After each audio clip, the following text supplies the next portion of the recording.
was a terrific win against an outstanding team. I've watched them a number of games just score almost at will, both inside and outside. I thought our defense for almost 16 minutes of the first half was very good. We had given up 18 points, but in the last 4.5 minutes they scored 15 points. So they caught fire, and at the same time we weren't putting the ball in the basket. So at halftime we just went back to emphasizing the same thing. We've got to guard these guys, and that each individual has a very good player he's responsible for stopping. And you got to take on that challenge. I'm stopping my man. You know what he does. They are all very good at doing it. Stop him from getting easy shots. And I thought for the most part we played very solid defense for the entire second half. We only gave up 2 threes in the second half. They were 2 for 8.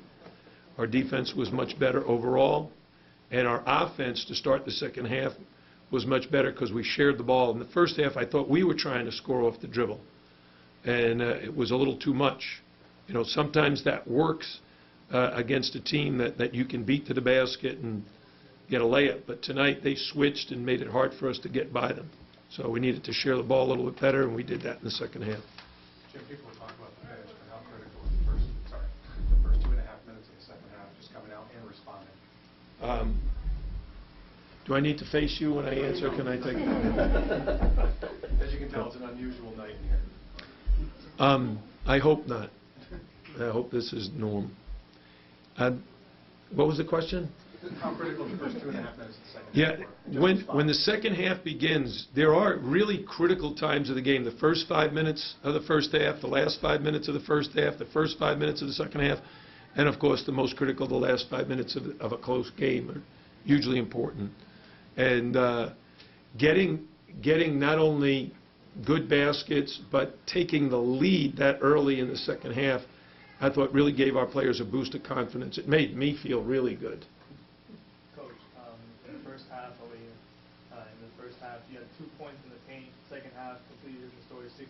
What halftime adjustments did you make to that? Yeah, the 2 points in the paint, I think, was Ivan Cruz-Ucita just got a nice little finger roll. And we don't have a lot of post-up players. Actually, Ivan and Omar are probably our 2 best. Tanya's not really a back-to-the-basket type post player. He likes shooting like 15-foot jumpers facing the basket. But our guards are critical in creating shots for us. So the key to getting points in the paint is beating the defense down the court so we get layups before the defense is set. We're not going to post up that often, but in the second half, Omar got a post-up basket, Tanya got a post-up basket, and we got some driving layups, so that was good. You talk about Angel's performance and how, about that talk you had with him yesterday. What was your goal there? Well, I think all players have a certain personality in the game, and his personality is so strong that when he's right, he has a tremendous impact on our team. When he's not, he also has a tremendous impact, but not in the right direction. And I wanted to make it clear to him that it's not just about games, it's not just about the big games, it's about the daily routine of practicing hard all the time. Sending a message to your teammates that you're ready to play. Because the 2 things you want to do in every day in practice, number 1, you want to improve. You want to have something that you're working on that get better at. And I was telling him we got to get better at the defense, individual defense and team defense and rebounding. And then second, you want to prepare for the opponent. You want to know exactly what you have to do to win the next game. The only way you can do that is somebody simulates what the opponent does and you guard it. Well, if they simulate the opponent and you're not giving much effort, the other team is scoring, that's not improving. The preparation is to help you improve so that you play great in the game. So how did you guys manage to hold Trevor Lacey to just 10 points tonight? How many students are here from UM? Thank you for coming. We appreciate it. Please write. You have to write articles for Michelle Kaufman's class. Do a good job, will you? Michelle, we give them all A's so that they come back. As I said, it's an individual's responsibility, and the two guys that had the greatest responsibility is to guard the two leading scorers, Ralston Turner and Trevor Lacey. And Sheldon McClellan was given the responsibility of guarding Trevor Lacey. Davon Reed was given the responsibility of chasing Ralston Turner. And then Jaquan Newton, James Palmer came in to do the same thing. So the four guys deserve kudos for the kind of defense they were able to play on those two great players. Coach, how important is it to have Davon Reed back after his injury to the team? You know, I told Davon this when he was hurt. When you come back, you're not going to be Davon Reed from before the injury. It's going to take you a few months. It doesn't happen in a week or a game or two. So in the last two games, specifically the last two games, I've seen more of what Davon has been about. Just great effort. You know, one thing he'll look at the stat and see he only got one rebound, but that's because he was guarding a guy that's never near the boards. He's out there chasing a guy who's 30 feet from the basket, so you don't get many rebounds in that case.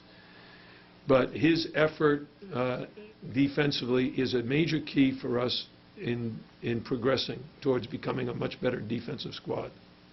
Coach, feel free to correct me, but I think I heard you talking to your players about ELC. Can you tell me when that started and how that's evolved and how you feel like that's resonating with the players? All right. For those of you who haven't heard the expression, ELC is actually an NBA term, means early, loud, and continuous talking on defense. You want the players to call out screens early, screen left, screen right, loud so he can hear you, and continuously, every player on the team. Jeff Van Gundy, I believe, is the NBA coach that we got it from. I'm not saying he invented it, but we heard him in a video use it. Coach Caputo, who does a lot of our scouting, he started to use it with the players when we first arrived here, but he used it at George Mason for years as well.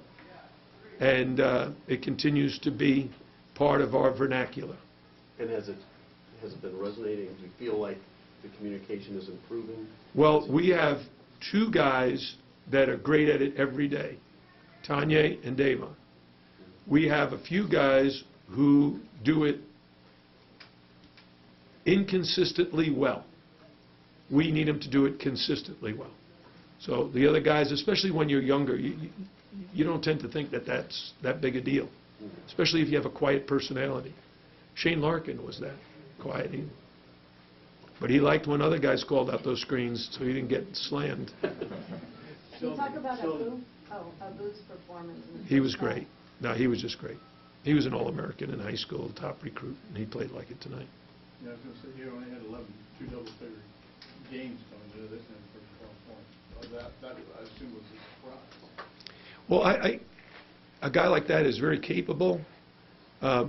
In fact, I wouldn't have been surprised if it was Kyle Washington. They got a very talented team. Those guys are both great in the low post, and then it could have been B.J. Anya. He's a very talented low post player. Sheldon touched on the importance of when he even used the phrase, I guess, must win. Did you look at it that way? I mean, how do you see this? I think every game's a must win. Yeah. I like winning, and I hate losing. Coach, the 3-ball really kept you in the game in that first half. How impressed were you with how they shot from beyond the arc? You know, I think we're a very good three-point shooting team when we get good looks. So I didn't think that was out of character. I tell them all the time we need at least 8 threes to win. And we had 9 threes for the game, but we had, I think, 8 in the first half, or 6 in the first half. So, you know, 6 threes per half would be even better than 8. Good free throw. Yes, and the right guys got fouled, and they all made their free throws. Thank you. Thanks, sir.